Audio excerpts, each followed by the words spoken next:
Good afternoon, everyone. Just a quick announcement before we start. There's been a change in halls. If you're looking for the Agriculture, Natural Resources and Rural Development session, it's actually been moved to Hall 2. So if you're looking for those themes, it's in Hall 2. This session is on energy, just to make sure you're in the right place.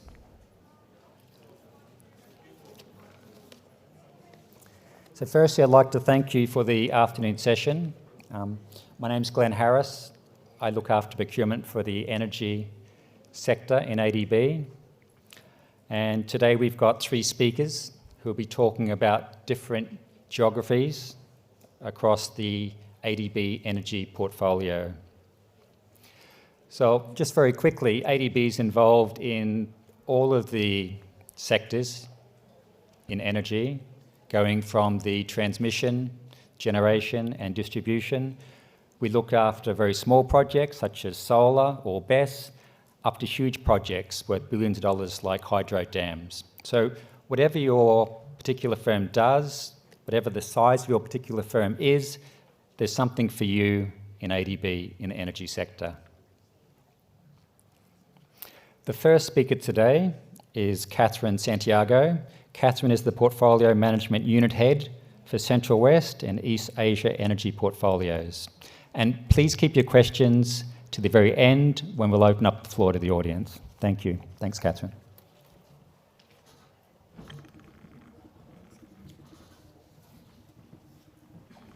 Okay, thank you. Good afternoon, everyone.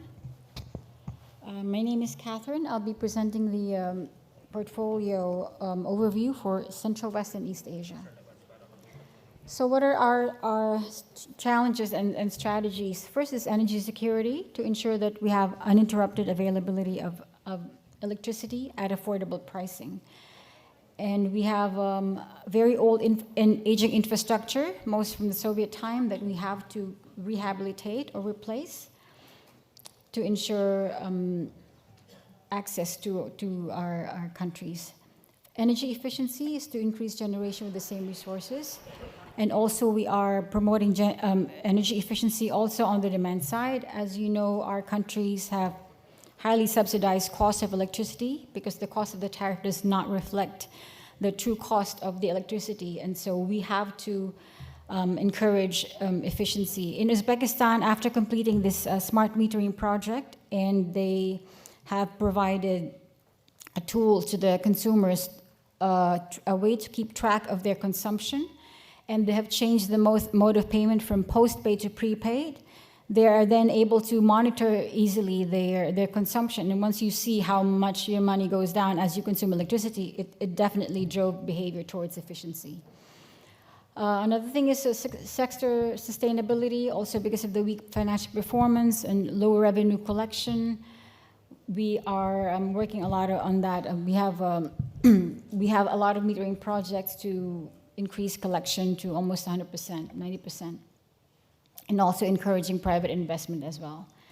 Climate response, all of our countries have committed to combat climate change by agreeing to to be aligned with the Paris Agreement.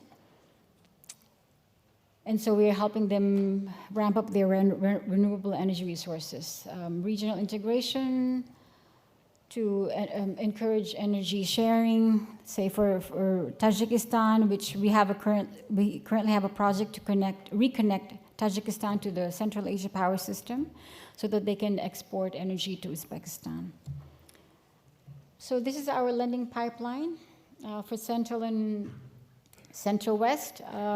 We have a lot of projects, over $2 billion for this year and next year, ranging from transmission projects, distribution projects, rehabilitation, and new lines and substations, upgrade to 500 kilovolts. This Kazakh project, ALES Energy Transition, is a non-sovereign project that we have approved to, the purpose of that is to decommission the coal power plant and go over to the gas project. So We recognize that gas is cleaner than coal, so when the project can justify it, we can support the gas initiatives. So we also have PPP projects. This is the 2024 Uzbekistan solar PPP. This is multiple tranches where we allow the private sector to participate and install the solar plant. These are all the projects that we have in Central West. We have hydro power as well. We have ongoing as well in Balakot in Pakistan and Turkmenistan as well. So this is for East Asia. We have a lot of focus. Our focus on East Asia projects is also on agriculture. And that's why you will see later on there are a lot of smaller value contracts. But these are for Mongolia and China. So these are our technical assistance. TRTAs are transaction TAs that we use to support project preparation. We use TAs to fund due diligence, environmental, social safeguards, and financial management assessments. KSTAs for knowledge support, TAs for increasing capacity of our executing agencies. So TAs are administered by ADB, and we are the contracting party for the technical assistance. Okay, and these are the opportunities. So for Central West, we have higher value dollar contracts ranging from goods, EPC turnkey, mostly OCB, open competitive bidding with international advertisement. We also have a lot of recruitments from consultant firms, mostly by QCBS, quality control based selection. And also we have hire a lot of individual consultants. So I'm not gonna go through the individual packages, but these are mostly for Pakistan. We have a lot of goods packages because they prefer to install the equipment themselves. So depending on the country's strategy and capacity, like for Uzbekistan, it's mostly EPC turnkeys are being procured. So, and these are all of our contracts. On the bottom, that's the East Asia opportunities. As I've mentioned, they're lower dollar values because they focus more on energy efficiency in agriculture sector. And also urban water. So those are the opportunities. If you have any further questions on details, we can address later. Thank you.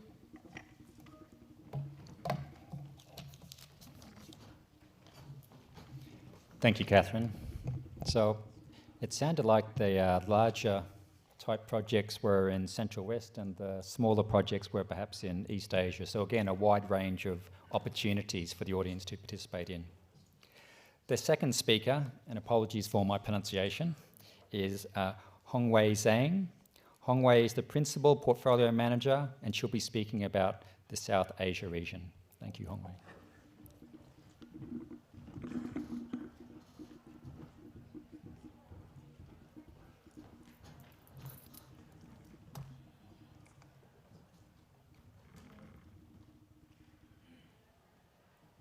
Thank you, Glenn, and good afternoon, everyone. I'm Hongwei Zhang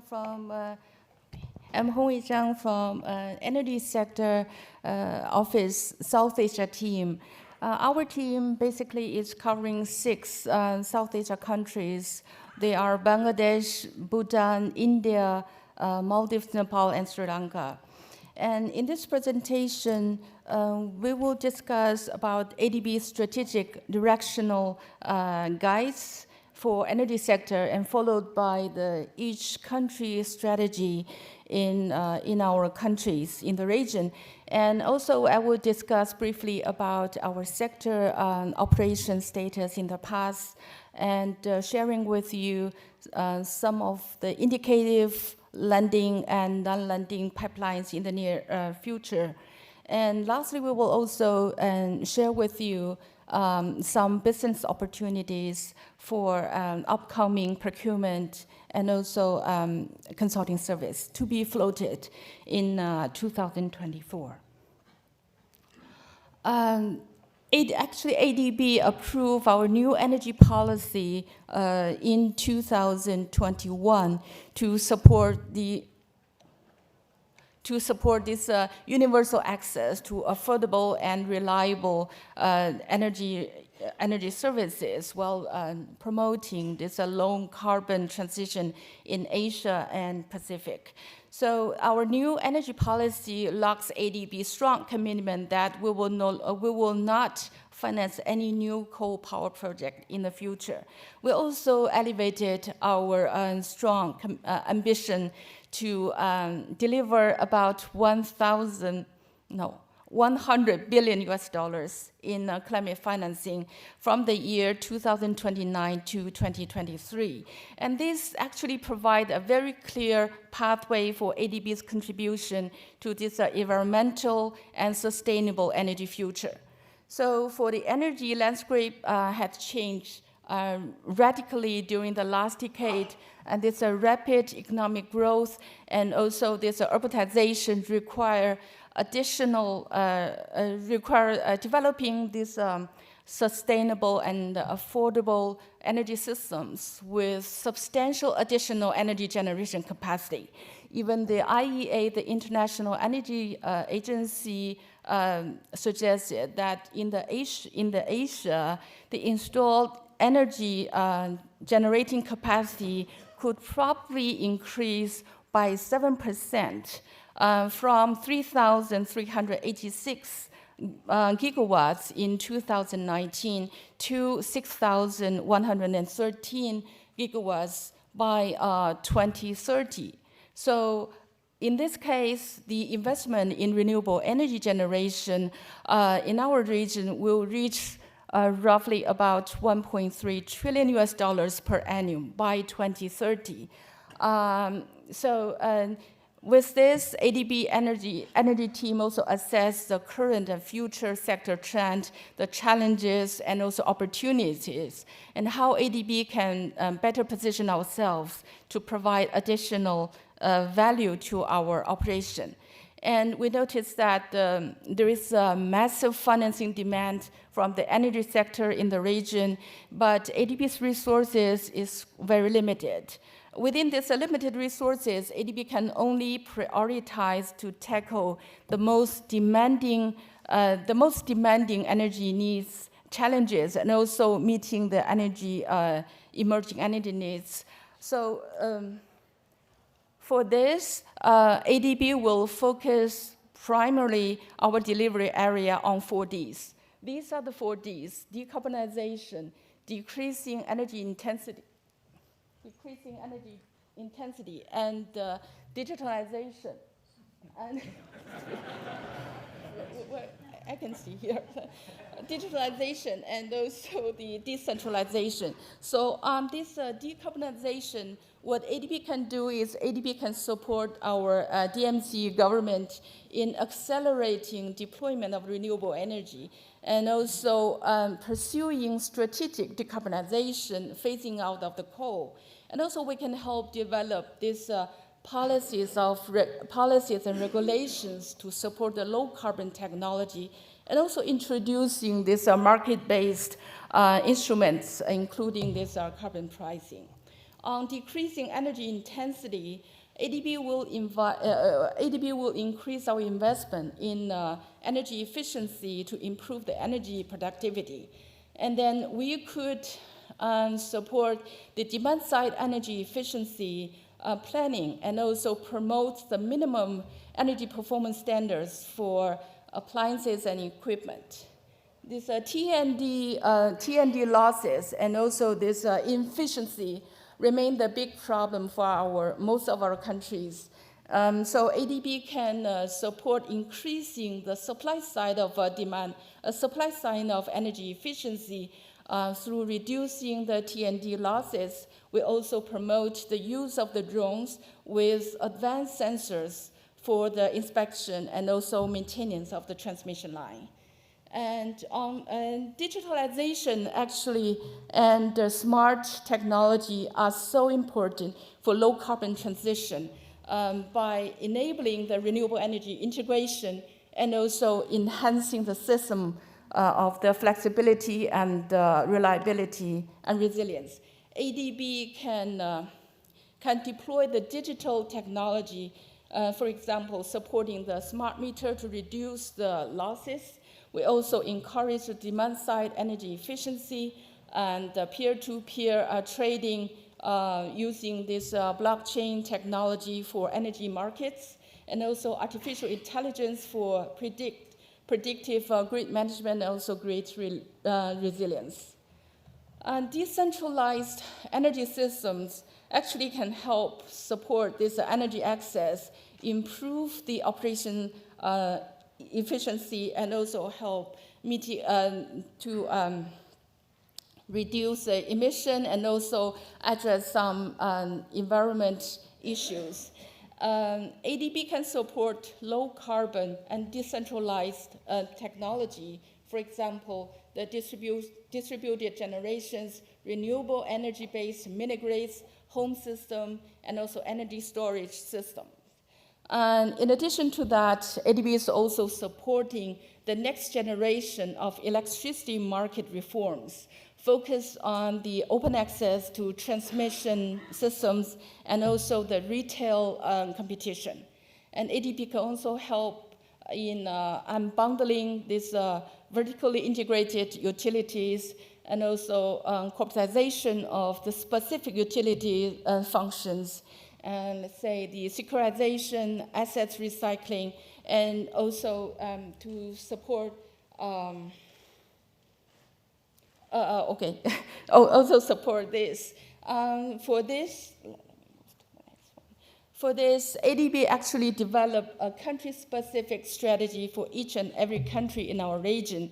And by following a common but differentiated approach in line with each country's level of economic development, resources endowment, respective capability, and also their own country's nationally determined low carbon pathway. So in the following slide, you may find a lot of areas in common. This is simply because ADB can only support the clean and sustainable energy solution, as we just discussed in the previous slides. But moreover, ADB can also support this emerging low carbon technologies. For example, the CCUS, the carbon capture, utilization, storage, and biofuels, and also the green hydrogen.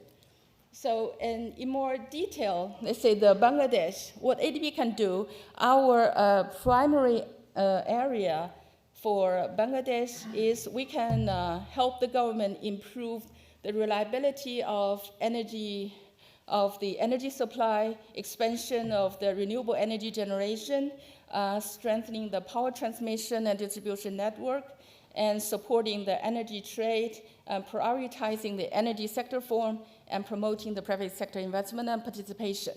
And in addition to these common areas, for Bhutan, we can also support the hydropower project, the biomass, solar, and also wind power. For India, our support will be focusing on supporting the new technologies, including the green hydrogen, battery energy storage system, pumped hydro storage, and also district cooling, etc. For Maldives, in addition to the expansion of the renewable energy, we'll be very much interested in supporting the installation of the hybrid PV energy-efficient diesel system and also waste-to-energy. For Nepal, we will continue supporting the hydropower generation. In addition to that, of course, the transmission and distribution systems, energy efficiency, and the power trade and sector reform. In Sri Lanka, basically, we are supporting the renewable energy development using the wind, solar, floating solar, and also some new advanced technology. ADB actually made a significant contribution to the energy sector in South Asia region.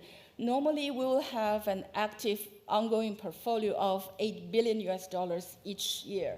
But this COVID did affect our operation severely. If you look at the left side chart, it shows that actually our ongoing portfolio dropped by 2.4 billion compared to the level in 2019. But if you look at the right side chart, it shows that the total volume of our technical assistance has been increased by 13.8 million US dollars. This implies a potential lending growth in the near future. This is our indicative pipelines for the next couple of years. For this year, we're supposed to approve 968 million US dollars, but moving forward, starting from next year, we'll be expecting at least 1.5 billion to 2 billion US dollars to be added to our portfolio. Of course, this will definitely subject to the availability of the bank's resources and also subject to the project readiness. On our technical assistance, we'll provide 13 million of US dollar each year for developing and preparing our investment project and also producing and also disseminating our knowledge product. Now let's move to this business opportunities. Okay, for this upcoming procurement, we included 2 projects from Bangladesh here.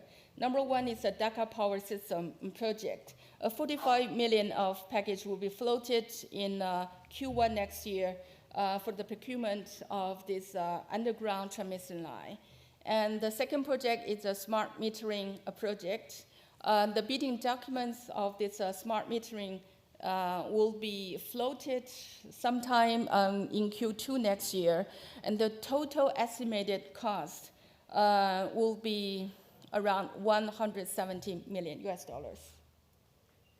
For India, we are sharing 3 project information here for India. Number one, the Tripura Power Project, a 20 million package will be floated either in late this year or very early next year for the procurement of the high voltage of distribution system. And under the Uttarakhand Transmission Project, a substation, a 12 million of substation package will be floated in early next year. The third project from India is a renewable energy project, a 20 million of package for procurement of the high voltage transmission line will be floated very late, will be in Q3 next year. For Maldives, there's only one project with 6 upcoming procurement packages.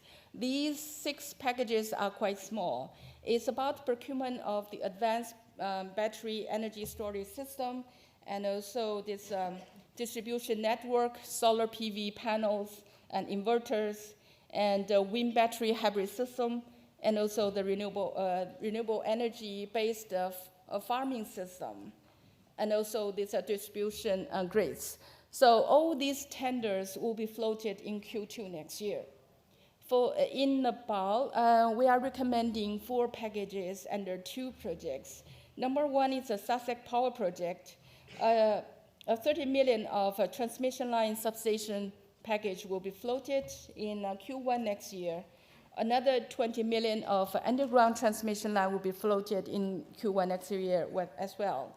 And the second project, electricity grid modernization project, the bidding documents of the smart metering and also the ERP will be floated in Q1 next year. Yes, 1 minute. I can finish in 1 minute. Okay, sorry. For this, on the consulting services, 4 consulting firms will be required, and from under 2 Bangladesh projects. And number one, the first consulting firm will be required to support the capacity building for the PPP project, and the second firm is to help implement the gender action plan. And the third consulting firm will be required to help prepare a decarbonization strategy, and the first firm will be required to help produce the operational efficiency improvement plan. And we will need one consulting firm for Bhutan to help prepare the detailed engineering study for the preparation of hydropower projects. And in Maldives, we need a firm to help our client to support the project implementation. I stop here. Thank you very much.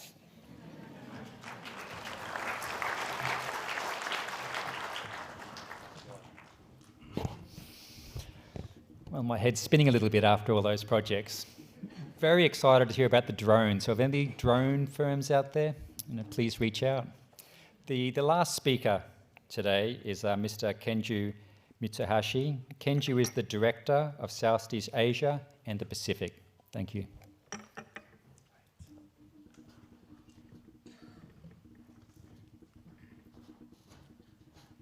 Hi, it's a bit taller. Hi, good afternoon. My name is Keiju Mitsuhashi. It's very nice to see you today. I'll just flip this. So my team covers Pacific and Southeast Asia. So that's 25 countries. So that's quite a lot. It's quite diverse. We have small islands, economies to large countries like Indonesia. So opportunities are also, diverse as well. So I will cover pipelines for projects, technical assistance, consulting works, and some of the supervision works on the projects. It's not an exhaustive list, but I think it'll be useful for today's discussion. I also like to highlight some of the priority areas in terms of technologies, and then certain areas that we'll be focusing in these two regions, Pacific and Southeast Asia. So what are the priority areas? Obviously, we are in the era of energy transition, and low carbon energy is very important. Offshore wind's potential is in Asia. We're looking at the Vietnam, but recently more in the Philippines. They're looking at the large offshore winds developments, and they might need a port. So these are the areas that we want to explore together with the government and the private sectors. Solar PV, this is a no-brainer. It's very important. In the Pacific countries, we are looking at floating solars, even in the oceans, using some of the lagoons. So this is a very important technology for small countries where they don't have enough land. So ocean is a good alternative space for solar PV. Geothermal potential is quite strong, especially in Indonesia. We are also exploring in the Philippines. Transmission and distribution, this is very important now that we have a lot of IPP coming in the variable renewable energy production, and the grid system needs to be upgraded. It really requires a different system if you really want to ramp up the share of the variable renewable energy in the grid system. So this is something that there's a need for public sector investments. A lot of government and utilities are now aware of this, and they are approaching us.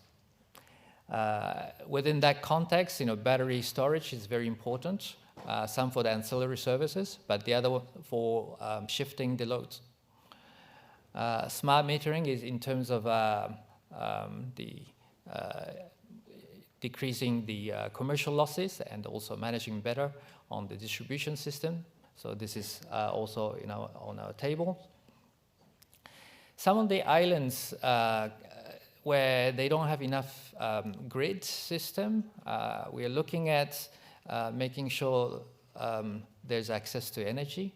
So there are increasing number of last mile access to energy solution, looking at smaller mini off-grid, system for remote villages and islands. Regional interconnectivity is another new areas that's not new area. It's a long history of an issue, but with the increasing amount of the renewable energy in the system, there's an excess power during the day or during different seasons. And we're looking at possible regional power markets. This is in addition to the typical PPA on a bilateral basis, but this is an exciting area, especially in the greater Mekong sub-region and in ASEAN. And we're looking at some of the e-mobility solutions from the energy sector. So obviously, we'll be looking at the vehicle-to-grid system, and we might want to look at some of the demonstration of the pilot project at a small scale to see whether it's viable options for scale up in especially in the Pacific Island nations. I'm going to go quickly through the pipeline and then opportunities. So you can see for 2024 we have some numbers. I should have expanded this one. So this is Federated States of Micronesia, FSM. Some of the difficult ones may be the RMI, number 8, that's the Republic of Marshall Islands. You can see the size is small. The big tickets are for Philippines and Indonesia. And these are the budget support program, but also one has the results-based lending for Indonesia. This is really to promote the sector reform, but also it promotes the renewable energy scaling up. 2025, we have more, I guess, opportunities in the Southeast Asia. Cambodia and Indonesia stands out here, but some are also in the Pacific countries. Cambodia has been ramping up the renewable energy, and then the importance of the grid system upgrading, and then especially to improve the stability through battery storage is on the table now. You can see for the islands nations, distributions remains important, but also for some of the climate adaptation project, disaster resilience, clean energy financing in Solomon there too. 2026, we have less visibility in terms of the projects up ahead. So we are preparing. We look forward to have more ideas from you to look at the possibilities in the region. So you can see we have in Indonesia and the Philippines, and then some more in the Pacific Islands, nations. So you can see in the South Asia, the focus has been in the Indonesia, the Philippines, and Cambodia. Timor-Leste will be joining ASEAN next year, and then we categorize them as a part of the Southeast Asia already.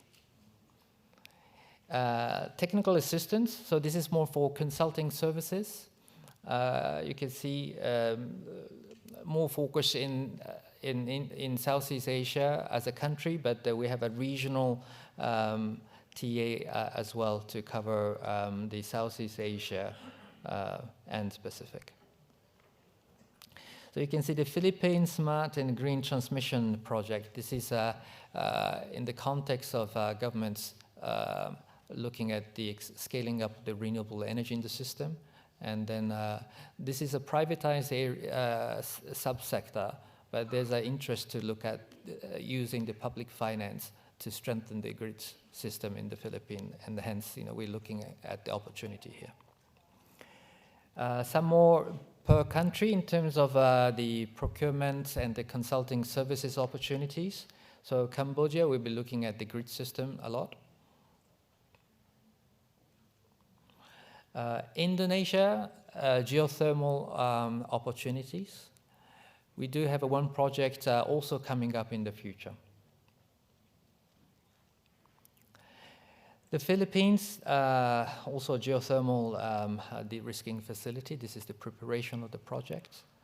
And then some of the more analytical studies on capacity market, and then also offshore winds potential. This is, I think, for the port.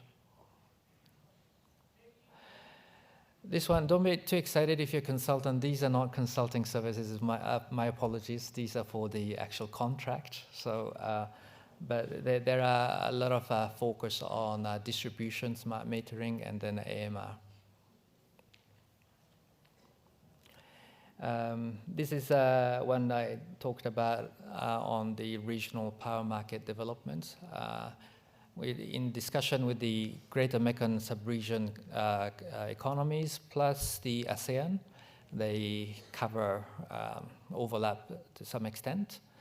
And we want to start from a smaller scale rather than starting from the broader, large framework. For Pacific contracting opportunities, you can see we got even Cook Islands coming up on the SCADA. And then others are in FSM, Kiribati, Nauru, and Palau. The size, as you can see, are much smaller than the other Southeast Asian nations. Some more in the Pacific countries. One of the large ones here is the Samoa Alawa multipurpose dam. Unfortunately, the energy component for this is much smaller. This is more of a flood protection and a climate adaptation project.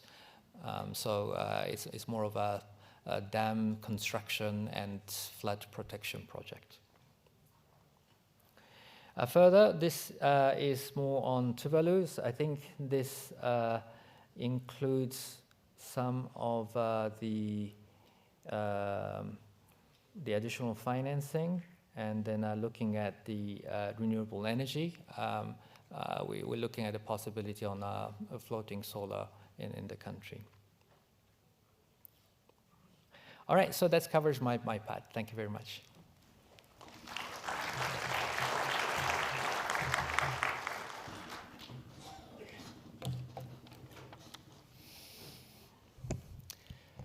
I'd like to thank the three speakers. That was almost overwhelming. But thank you very much. So I'll now like to open up the floor to any questions anybody might have, and we'll bring the microphone over to you if you have a question. And don't be shy.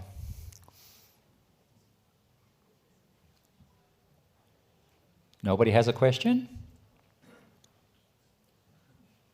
So you'll be forcing Glen. Oh, we have a question. Thank you. Can somebody pass the mic over, please?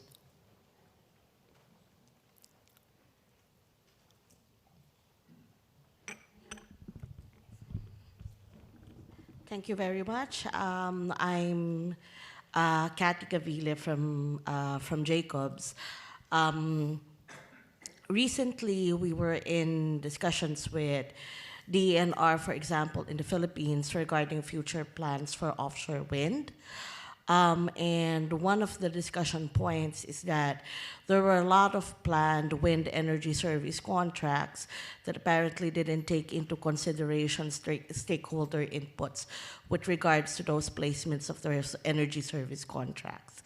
So with regards to offshore wind, and in relation also to a relevant topic, floating solar projects, how is ADB's program aligned with the Department of Energy framework for these projects? And what are the steps being undertaken by ADB to develop guidelines for those projects in the Philippines? Thank you for such a difficult question. I think Keiju, you might be the best position to answer that one. Sorry.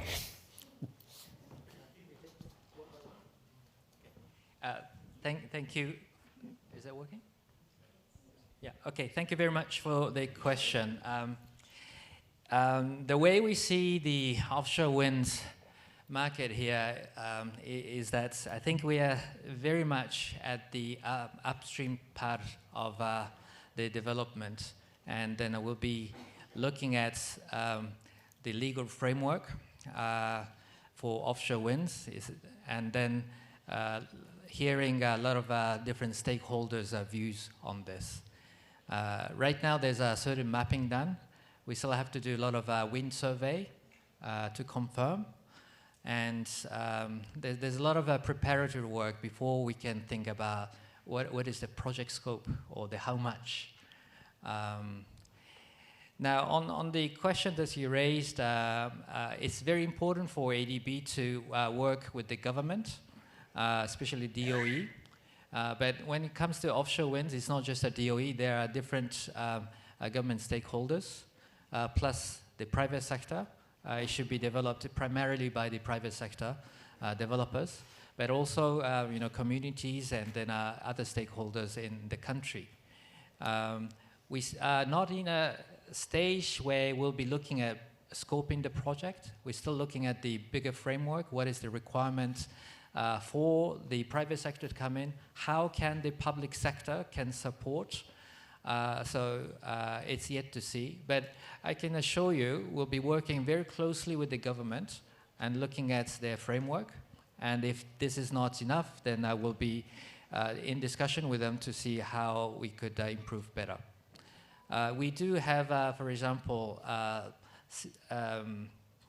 the same time, parallel, the policy-based lending in the Philippines, where we'll be looking at how the country is making progress in terms of policy, reforms and then actions. And then possibly, some of the areas that need to be worked out in the offshore wind front, this might be taken up. So we'll be looking at the continued support on a policy regulation reform to promote the climate change in the country, but from our team, more on the offshore winds development. Thank you. Thank you. Any other questions from the floor?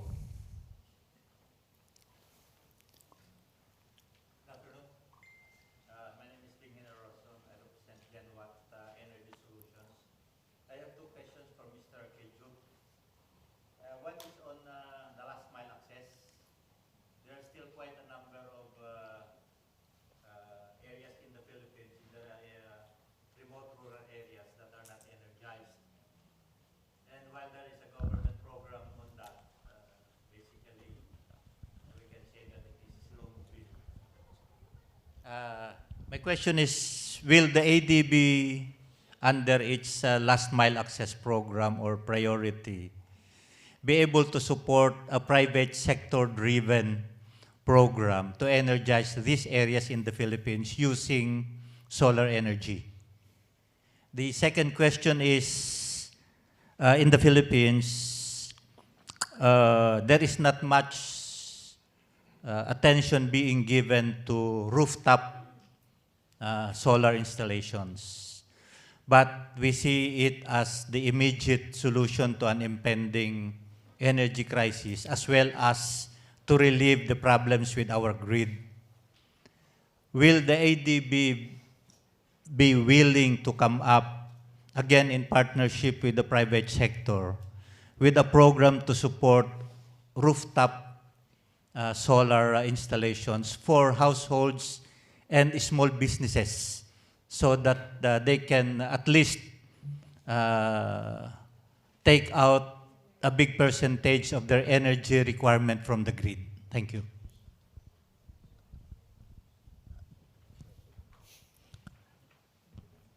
All right, thank you very much. It's both important questions, so I go one by one. So on a last mile access energy solution through private sector, I think that's very important. We've been looking at different models. I think we've done some studies with some LGU, but how to scale up, how to support, how the government support this, still not very, very clear. So we are right now in the discussion with the government for 3-year pipeline programming. The last mile access hasn't been the top of the priority in the discussion, but then this is always in our minds. We've done certain studies for this. So we got to look at how the government's interest in prioritizing this work to work with ADB. They might have different partners to work. There are a lot of development partners in this country, and then we're not the definitely not the only one. There are many others. So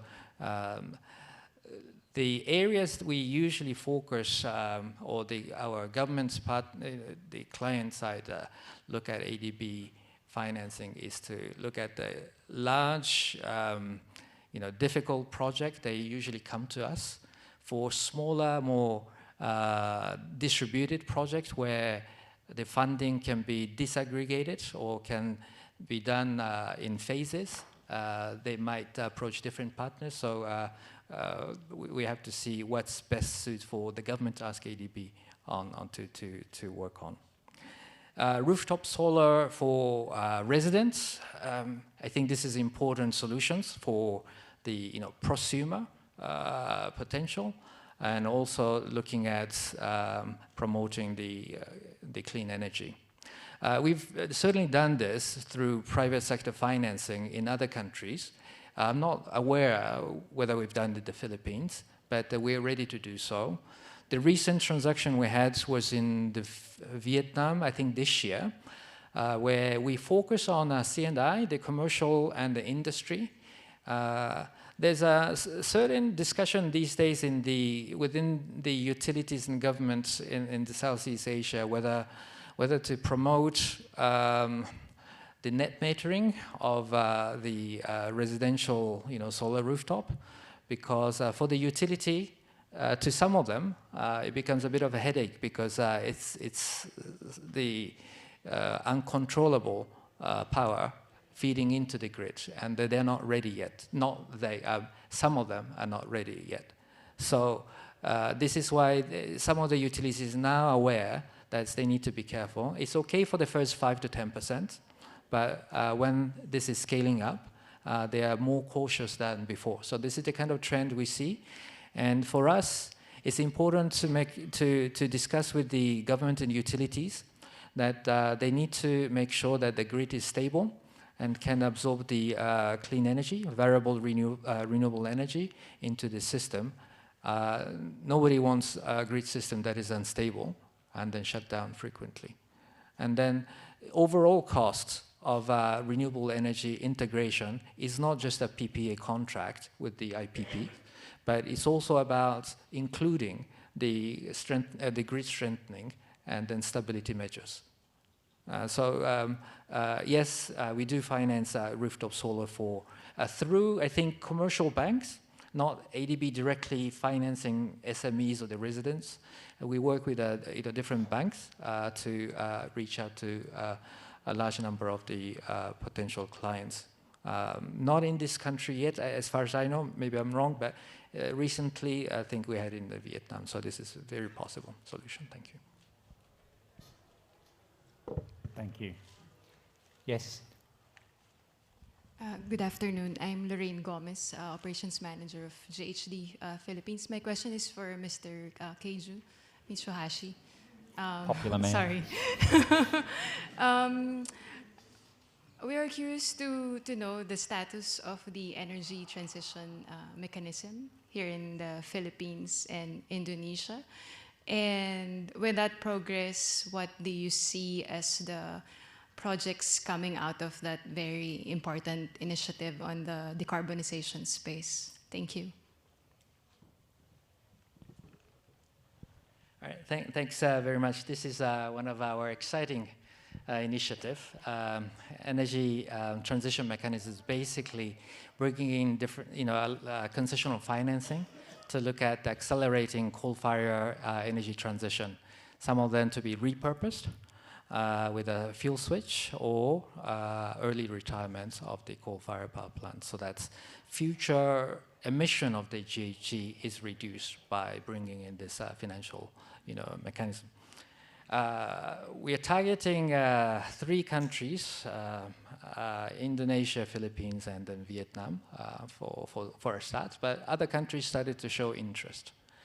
The forefront in our work is in the Indonesia, and this is a new thing and takes longer time than we expected, but then we are making some progress on it. So in Indonesia, I think we're working on a private the power plant owned by a private entity. And then, of course, they are bounded by the PPA contract. So we got to undo many things to go ahead. So that's been, some of the issues that we are working on as well. In the Philippines, I think we are in a state of bringing in the grant financing to help promote this. We haven't really identified any particular project to go ahead, but then we have some indicative discussions in the Philippines. But I think when I compared with the situation in Indonesia, it's still at the more early stage of discussion. But this is something important in terms of reducing the future GHG reduction. And then as much as we can bring in the concessional finance to entice the owner and sponsors of the power plants to deal with the coal-fired power plant operations, I think this is something we should keep looking at it. The difficult part, I should say, is that theoretically it's quite easy, but in the context of Asia, where economic growth is more than 5%, energy security is important. So energy supply needs to increase more than the GDP growth. And in that context, is it easy to reduce especially the base loads, power generation?